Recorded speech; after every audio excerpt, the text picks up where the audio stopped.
It's your boy King Dez. You watching On the Come Up Podcast. Greetings, my people. Welcome to another episode of On the Come Up Podcast with your host, DJ Ace, and I'm here live with a special guest. King Dez, what's good with y'all? You know what I'm saying? My brother, how you feeling? Feeling great, man. It's another day. Another day. Feeling it's a good day for you today? Yeah, man. It's been an active day. What about you? Right. We blessed, bro. We taking it day by day. So, for those who don't know who you are, give them a little backstory. Tell them where you're from.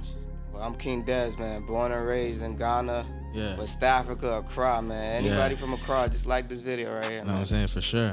Yeah, man. Born and raised, came to the States when I was 9. Right? Yeah, man. You know, the African booty scratcher jokes. This one dude in my math class was like, yo, I bet in Africa y'all do drive-bys with spears.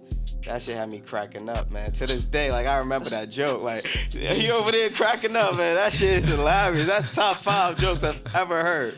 Yeah. Like, drive-bys with spears. Nah, and he made the sound of everything, like, I'm like, yo, what the fuck is going on, yo? Like, that's the only African joke I ever laughed at. I was like, I give you props. That was type funny. Funny. That's not that's mental, bro. I know, what? bro. Nah, that's crazy. So you say you from Africa. Of course. So, speaking of which, for those who don't know, you're a musician, right? Of course. What do you do? A little bit of everything. Yeah. I consider myself a jack of all trades. Right. I got into producing. I sampled a lot, and I tried to play a little bit of keys, but I don't really know how to play piano. I tried to learn, but right. you know, I bothered my older brother because he started making beats. Okay. And I was like, yo, I remember I was like 16. I was like, yo, give me beats, man. I'm trying to drop a tape. Yeah, do something. He's like, I got you. Yeah. Took forever. Right. So then he was like, I'm like, yo, can you teach me? He's like, nah, I learned how to do it on my own. You gotta learn. So then first thing I did was find out how to download Fruity Loops for free. Yeah. So I ain't paying for that shit. Right. So I downloaded it. Facts. I downloaded it. Facts. And then I just started messing around with it, and then, you know, going that in. was that. Ever since then, going in. So I would say, that's why I asked, you know, being that you're African, you know how, you know, our African parents may feel a way about, or our African relatives may feel a way about us pursuing the music career. How did that go about in your household or in your family? Man, you know how many talks I got? Yeah. One time, I remember we was driving to Belmar or something, right? And my dad was like, yo, why you want to do hip-hop? Yeah. You could do R&B. You could do what Michael Jackson did. Yeah. He was giving me all that talk. I'm like, look, the difference between me and Michael Jackson is he's Michael, I'm me. Right. Like, I can't sing like Michael. I can dance a little bit, but not like Michael. I can't moonwalk for shit. Yeah. So, ain't no point in me trying to be like Michael. Yeah. And if I curse a little bit, well, maybe it's not your type of music. Right. And it's crazy because being African, you get more support from outsiders than your own people. Inner circle, you feel me? So, but it's crazy how, like we were talking about earlier, Afro beats, just the whole African diaspora. A lot of people are coming together and just embracing different kinds of music, you feel me? So, So, what type of beats do you get on? Do you get on like Afro hip hop beats? Do you get on like just strictly rap beats? Like, what are you into? What's your vibe? I like to get on any beat, but like Nayran be telling me all the time, like, yo, like I have a beat style that I go to, and people tell me I sound like Pusha T when I rap. Facts. So it's like, facts. I go sometimes if I can't make a beat, I don't got no inspiration, I just go on YouTube, Pusha T type beat, and just start writing to that shit. You feel me? But my inspiration is like Pusha T, Kendrick. I've gotten like I sound like Kendrick a little bit, Kanye, of course. Yeah. A few people told me Drake. You know, like it's again, it's good to hear from the ego. Word. But back to what you asked, I dabble with a little bit of anything. Like I started off singing, I could do a little bit of R&B, but my singing now is not the best. Right. But I could also rap. I could also do some Afro beat, you know. And you still make beats? Here and there? Here and there. Last time I made a beat was 2 weeks ago. Tough. 2 weeks ago. Was it fire or was it just something to do? It was fire. Yeah. Like right now, like again, like I get in debates all the time with people, producers. Some people be like, I just try to add and fill up the beat as much as I can. For me, at this point in my producer journey or beat making journey, I try to simplify it because I feel like a lot of greats like Kanye at this point, his beat could have the snare, hi-hat, drum, a little bit of sound, maybe percussion, and That's and it. the loop, yeah. And the loop, right? And it's going crazy. Where you have producers like Metro Boomin. When he started off, his beat was so like a lot of sounds. Yeah. To where now I feel like he's learning to where you can simplify it and still make it hard. Like, and Kanye also made a video on this, how the voice is an instrument, right? So if you add in all these sounds to the beat, how you expect the voice of the rapper, which is also an instrument, to add to the music? Right. So sometimes, you know, the hi-hat could be not mixed properly, and then now the artist voice is clashing. Exactly. Yeah. I definitely understand that. Fun fact: the first ever EP that I put out, he's the intro. Yeah, man. Yeah. That song, shit. I don't know what that. I was talking my shit on that. Fact. Like, you gotta look it up. Do your Googles. I just went straight to just bars, man. Do your Googles. Like, I play that song back, and I'm like, goddamn, like. It's a crazy record. I'm trying to capture it, because being creative, sometimes you get in the zone where you feel like writer's block. And I know producers have it too, where you trying to make a beat, but you're not getting no inspiration. Definitely. So as an artist, sometimes you be like, and the thing about my shit, I like to leave people with little gems. Like, you feel me? So I will say a bar, and someone won't get it right off the bat. Yeah. Because I take pride in being able to do that. Yeah. A lot of rappers nowadays, they make it so simple. And sometimes in my process of making my music, I get too focused on leaving those little gems to where I have to keep it simple a little bit. But with that record, I don't know, I just spaz. You went off. I just spazzed. I had to. This is going on your shit, man. I couldn't disappoint. Nah, I appreciate that. No problem, man. 2019 was definitely an interesting year for me, so I had to show out, and I definitely needed somebody with that pocket for that type of beat to go and just kill. And for you to consider me on that shit, like I felt I was grateful for that, man. I was really grateful. Likewise. So I would say, even with that type of beat, it was very dark and energy filled. Yeah. So that's what you're into. That's what I'm into. Like that's what I'm into.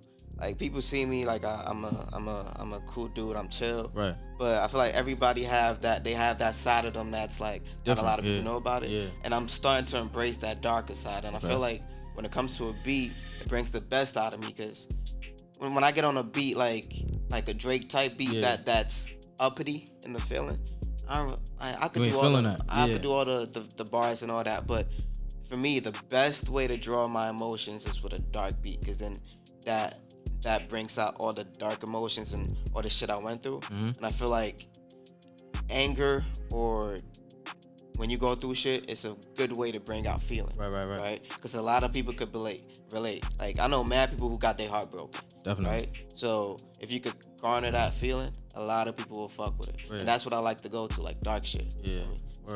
100%. But I would say for me, what's that record that he had that it was this one record. It was up. It was not a dark record. It was up. No Drama? Yes. That record. You talking about you prefer dark, bruh. If you like, you could do the lighthearted, the energy record stuff, like, and that record was tough. Of course, you know, you put what's crazy? It out. I did put it out. Word. One of my when I dropped that album, this dude I ball with all the time, he literally listened to that shit, got to No Drama, was like, yo, this is it. Yeah, that's the record. And like, even to this day, I'm trying to capture that feel. Yeah. Like, because I don't know, as an artist or even producer, sometimes you want to get like because you know what a hit is when you make it. 100%. You try to get that feel again, and sometimes it's not the same. Yeah. And I'm still to this day. That was 2019, right? Yeah.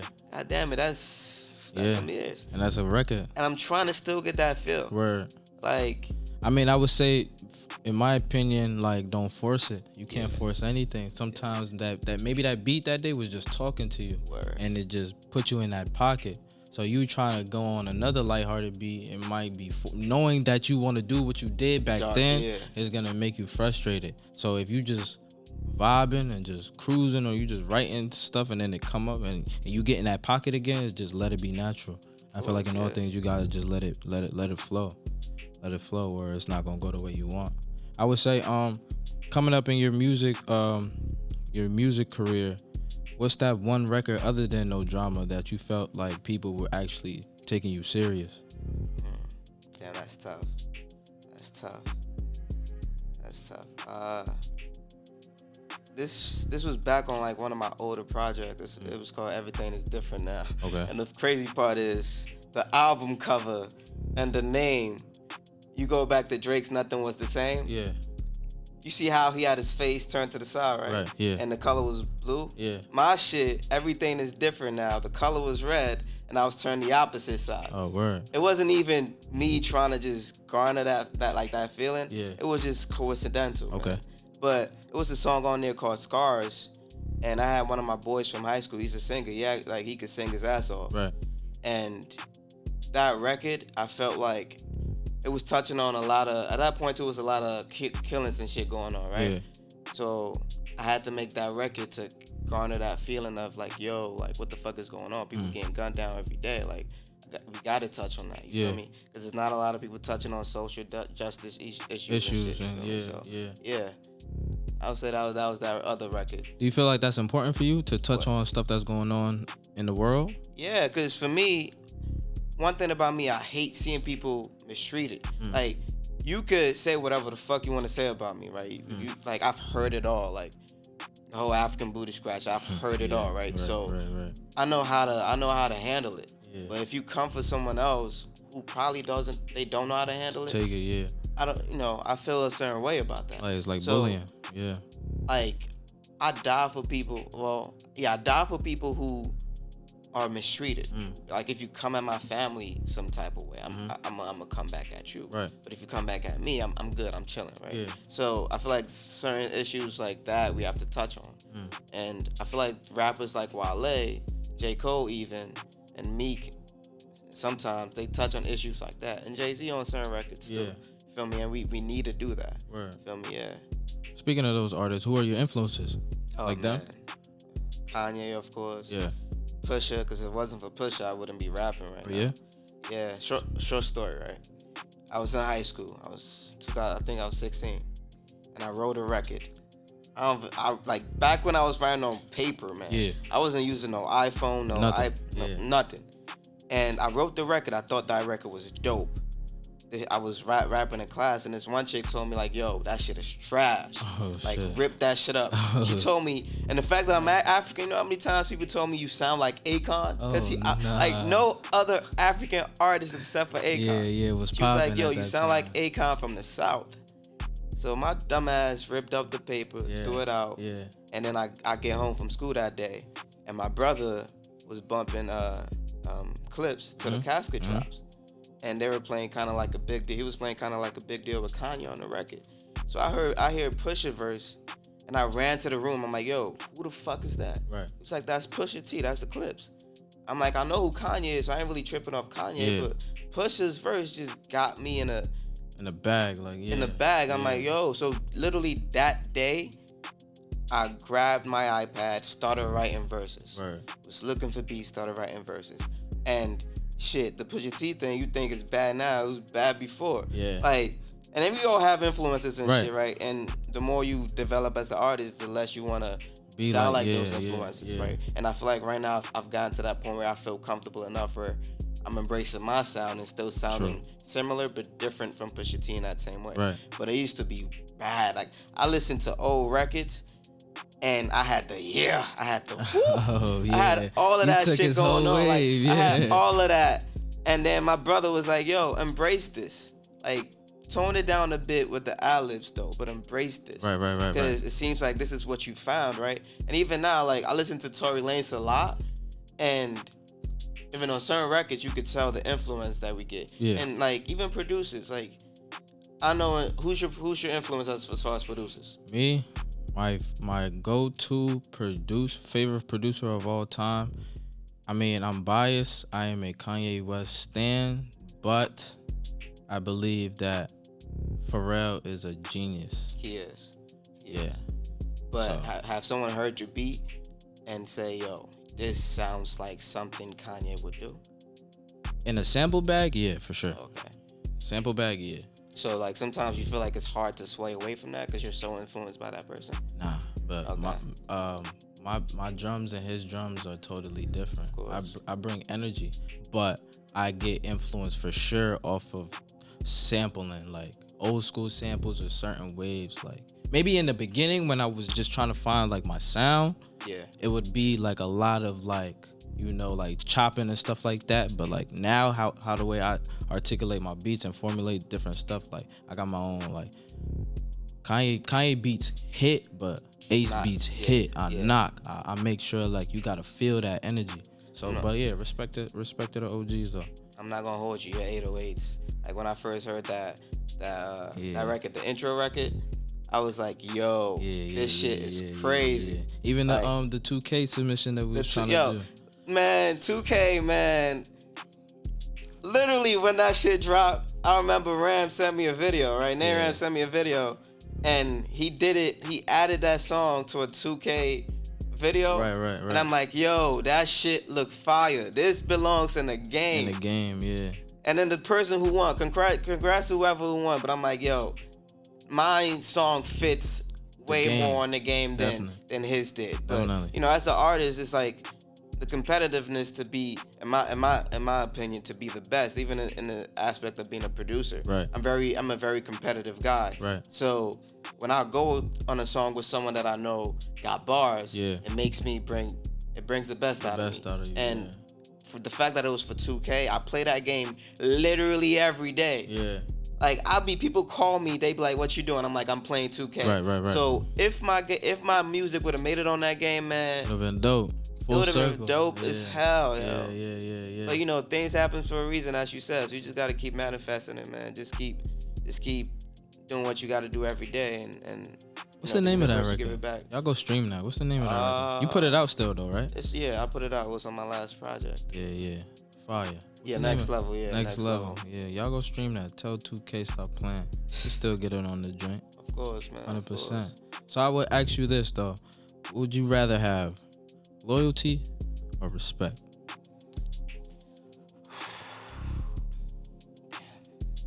It's a major one. Loyalty is great in the sense that you know that someone got your back, right? Yeah.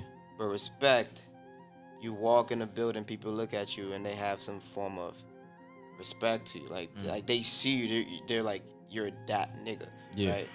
And I've been stabbed in the back several times, so I'm used to that. So I guess that kind of got me jaded a bit. Okay. So fuck it, I'd rather have respect. Like, you can hate me as much as you want, but as long as you have some form of respect to me. 100%. That, you know, for me, nothing beats that. Bro, I don't need to be liked by no one. Yeah. But you gotta feel me. Exactly. That's how I see it. I don't need it. T-Mark know how I go. Nero know how I go. We're gonna keep it PG. You feel me? I'm not really too friendly with guys. Like, everybody know my character. I'm definitely like a humble, you know, I show love, but don't get it twisted. Yeah. Do not. It's certain people, like it's certain crowds, the fake facade, the industry, like, do not rock with it. And I'm not going to sit there and conform just because I want to be around y'all. So, but when I step in the room, and that's how people, when I walk into a room, you can feel people's energy, bro. Like, if you are even if you're not a spiritual person, if you can feel when a person is like jaded or swayed, or if a person is like a crackhead, like when they walk into the room, your energy shifts and changes. Why? Because like you can feel that certain energy that they're coming in with. But for me, I would say, not to compare myself to a crackhead, but like I'm saying like I'm saying when I walk in, I walk with a certain confidence, a certain je ne sais quoi, because I know that I'm gonna be somebody. I know I come in and I know my worth. You know what I'm saying? I could come into a room and have no money in my pockets, but people gonna still think that I'm that guy. Why? Because I walk in it. I walk in it and I talk in it. I don't talk too much, but I move in that motion. So you have no choice, but you don't have to like me, but you have no choice but to respect the fact that, man, when he does it or when he walks, it's him. It's him. You can have opinions, but it's him for sure. Of course. Don't get me wrong though. Loyalty is always needed because, like, I feel like the older I've gotten, I've kept my circle really, really tight to the point where it's, you know, I've been, again, being hurt and not knowing who to trust at certain points, you get really jaded. So having people in my circle that I know, this nigga got my back. Yeah. If I needed something, he gonna give it to me. That means a lot to me, right? Facts. But on the same token too, someone could be loyal to you but not have respect for you, right? That's what I'm saying. I feel as though a person that respects you will never cross that line. Of course. So they have to be loyal by default. Of course. Because a person who doesn't respect you could think about you any certain type of way. So you feel as though like they could just walk all over you and stuff like that. They could say they'd be loyal to you, but they're not really loyal. They're just loyal, you know what I mean, by default. So a person who respects you automatically is loyal to you because the last thing they'll think about is crossing you. Of course. You know what I'm saying? Of course. So before we get up out of here, you got anything that you promoting? Dropped a new project like a month or 2 months ago. What's the name? Redemption. And man, that project, I made it for me. I know as an artist sometimes, you know, you want to make it for the fans. Right. But I made that for me in the sense that year or things leading up to that project being made. Yeah. First, let's start off. My Instagram got hacked. Oh damn. I was a dumbass for that, right? And if I could go back and redo everything that day, I would do things differently. Yeah. But again, things happens for a reason. Right. So it was meant for me to learn from that. Yeah. And just again, certain trust things going on. Right. So I felt in a way I had to take out every single emotion I had on that project, right? And so, yeah, Redemption is out on all streaming platforms. How many songs? Y'all gonna check that out. How many songs you got? 10 songs. 10? I kept it really simple. Okay. I feel like now people attention span is dying down, Right. so you get straight to the point. That's it. That's the best thing. Right now, shit, for the summer, I wanna drop a summer record. Like I just wanna drop a record that just shakes up the summer. And for me, I'm a perfectionist. Okay. So like I could hear something, I could make a beat for something, like, nah, this ain't it. Yeah. Because I want to capture that vibe. Yeah. And if I don't capture that vibe, sometimes I'm like, nah, on to the next. Yeah. And so my goal is to put out a record for the summer that people could vibe with. Vibe you know? too. Maybe No Drama Part 2, or maybe something better than No Drama, you know, but who knows? Word, for sure. We're definitely looking forward to that, my brother. So make sure, you you keep us posted with what you got going on. And then when you roll back again, we just come on here and talk some more. And go more in depth into to the music thing. But I appreciate your time, though. I appreciate you coming on. It's King Des, the biggest, you know what I'm saying? So thank everybody for watching. Please follow us at OTCU Pod. Once again, follow us at OTCU Pod. Follow me, DJ Ace 201. Follow Unquantified, you know what I'm saying? Masaili, all that. Follow King Des at Official King Des. And yeah, it's been another On the Come Up podcast.